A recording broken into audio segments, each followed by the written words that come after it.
I'm Erin. These are my kids, Bethany. I don't know where Abby went. I'm on a mission to build a better life. I quit my job, I left my husband, I sold my house, and I'm starting from scratch and sharing the journey publicly in the hopes that maybe I'll help some other moms take the big steps that they need to live their truest, fullest, most fulfilling life.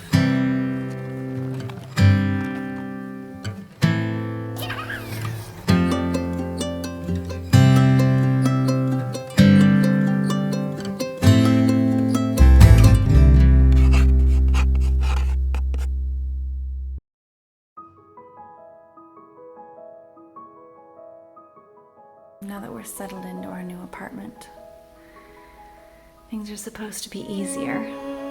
They're not really, but they should be. I've decided to make this my winter of healing, where I really focus on making self-care the #1 priority. And you know, when you become a mom, they always talk about self-care. And it's really kind of patronizing.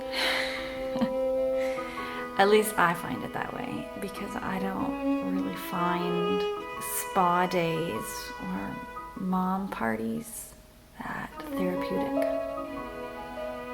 For me, for self-care to really put a dent in the problem, well, right now I'm dedicating about 3 hours a day to it. And it's still not enough. I got frostbite on my finger. Already? Yep. Oh my goodness, should we go eat and have some oatmeal? Yes. Please. I've always struggled, but becoming a mom just, it's like I'm permanently walking the line between sane and insane. My therapist talks about how we all have sort of a window of tolerance.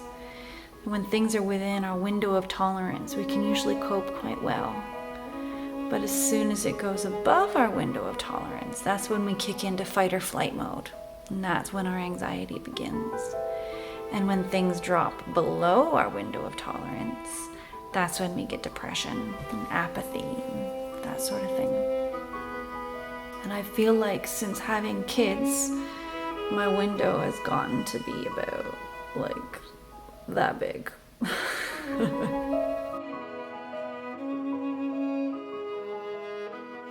So it only takes the tiniest thing to just push me right over the top.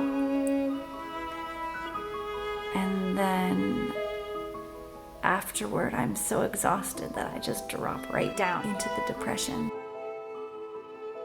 So I can do all the things, you know, the deep breathing, the calm music, the guided visualization, all of the things, and it just takes, you know, one thing going wrong with my day.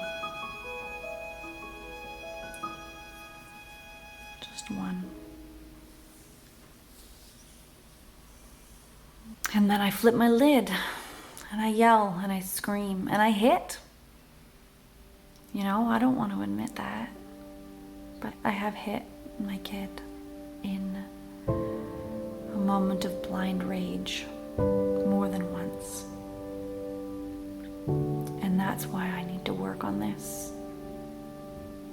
That's why it's so important that I do this healing work, because it is not okay. It is never okay to hit your kid. And I'm compassionate. I understand why. You know, I understand why I go over the edge. You know, my brain is, I suffered abuse as a young child, and so my brain is wired for trauma.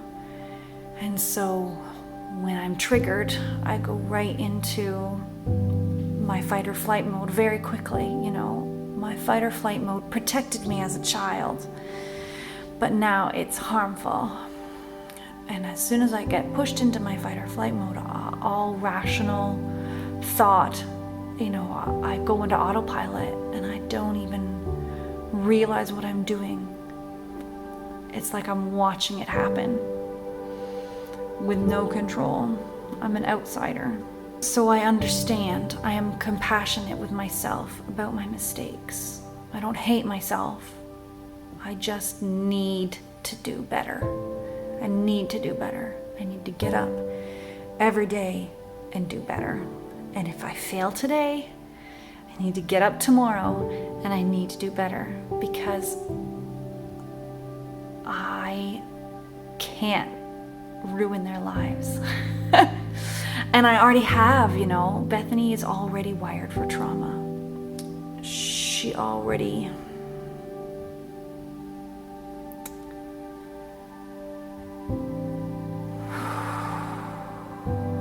When she was younger, her lack of self-control triggered me, and I'd lose my temper and I'd be violent. And so her brain is wired for that. And now when I lose my temper, even when hitting her is not, even though I've come to a place where I very rarely hit, even though I've done so much work to improve my self-control, still, when I lose my temper, her fight or flight kicks in and she panics. She feels terror at me. She feels terror at me.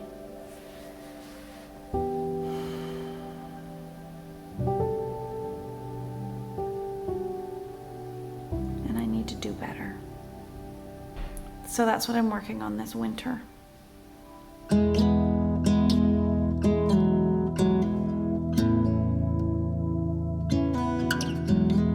I've been running round in circles, chasing my tail and lost my way, seeking shelter in different corners, never finding a place to stay. Somehow ended up here on the ground. Brother, help me up, I've fallen down. I know that I've hurt the ones that I hold dear, the ones I love. Thought that I would find the answers, drinking till my feet felt numb, just like Father did when I was young. I don't know how I could be so dumb. I've been lost far too long. I can't see, I'm trapped in darkness. Life has turned its back on me, it seems. Brother, help me up, I've fallen down. So how do you do it? How do you do that really hard work of processing your own baggage, of repairing your own damage before you pass it on to your kids? And I find that it's very hard to get help with this. The information out there is, a lot of it's irrelevant to my life. When I listen to a lot of these sort of self-help podcasts, they're about coping with a busy work day, when you're in front of a computer all day and your boss is doing this and your work is taking over your life, and how to create boundaries with your job. And a lot of it is really basic. I feel a lot of the times when I'm seeking help about my mental health problems, it's like I've asked a tutor to help me with university calculus, And they've begun by teaching me how to count to 10. I'm way beyond that. I'm way, way, way beyond that. I need some much more advanced work here. And a lot of the time, the popular culture, mental health resources, they need you to spend money. They want you to buy an app. They want you to subscribe to something. They want you to buy these food products. They want you to, it all costs money. And that's not a resource that I really have available to me. So I've spent the last sort of 6 weeks religiously doing my exercises every day, really thoroughly, really indulging in my exercises. I've been doing meditation for 20 to 30 minutes every morning. I hate meditation. I have always hated meditation. The reason that I hate meditation is exactly why I need to do it. Because my brain is whirling 100 miles an hour. And I need to rein it in. I need to have some self-control. Because I want to show what happens when I take a break to do my meditation and my exercises. I've been getting 30 minutes of cardiovascular activity every day and at least 15 minutes of fresh air and sunshine every day. Usually more than that though. The kids and I, once we're outside, usually we stay outside for at least an hour. 2 weeks ago, I started therapy again. I haven't been in therapy for a long time because I don't have benefits that cover it, so I have to pay out of pocket. The biggest thing we're working on is really being aware of my internal subconscious narrative when it comes to the kids. So for instance, I realized yesterday that I am afraid to roughhouse with my kids. In the past, I always told myself, it's just not my thing, I'm not that kind of mom, and I never really questioned it deeply. And then just yesterday, I suddenly realized that I'm afraid of roughhousing. I'm afraid of getting hurt. Partly because my body gets hurt so easily, but also partly because when I was young, the violent situation that I was in often was masked as roughhousing. And so I realized that when my children want to roughhouse, it triggers me. Now, I don't know if I'll ever be able to not be triggered by roughhousing, but it's extraordinarily valuable for me to realize that that's what's going on. That when the kids want to roughhouse with me, I pop into fight or flight. Because when you realize that you're popping into fight or flight, that makes it that much easier to step out of it. And I think this is where the meditation comes in. Because meditation is very much about realizing when your mind has gone somewhere on its own and bringing it back. And so I think the meditation is going to really help me with analyzing what causes me to go into a panic, recognizing when I'm in a panic and rolling it back before I flip my lid and I do something horrible. Oh, my love,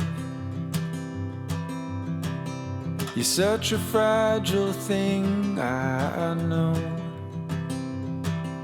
And with the winter comes the ice, the snow, but I'm here to hold.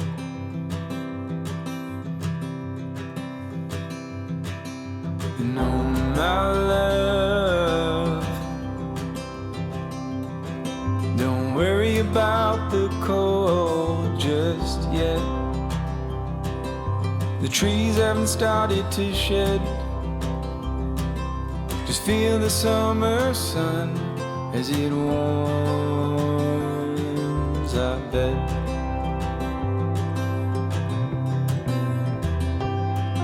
I'm lying, and I'm lying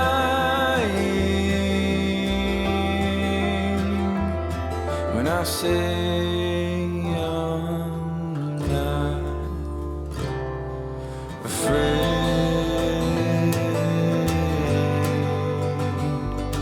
but I'm trying to shelter you from pain. And oh my love, the seasons come and they go, but I hope you know that I won't. So it's been about 6 weeks that I've been sort of intensely focusing on this. And then 4 days ago, I had another panic attack. I think what made the panic attack worse was this thought in my head that I've been trying so hard. You know, I've been trying so hard for 6 years. So hard, and now I'm really upping my game for the last 6 weeks, and I'm still failing. And it's so frustrating when you're trying your hardest and you're still failing. There are still so many thought patterns that I need to change. There are still so many assumptions that I need to question. It's a long road, and I don't think I'll ever be finished. I don't think I'll ever arrive at mentally and physically healthy. I think I'm going to be climbing this mountain for the rest of my life. But I hope that I'll get stronger and I'll get to be a better mountain climber. And it won't be so much hard work. That's what I hope anyway. Thanks for hanging out with me. Take care. And oh my love, the seasons come and they go, but I hope you know that I won't.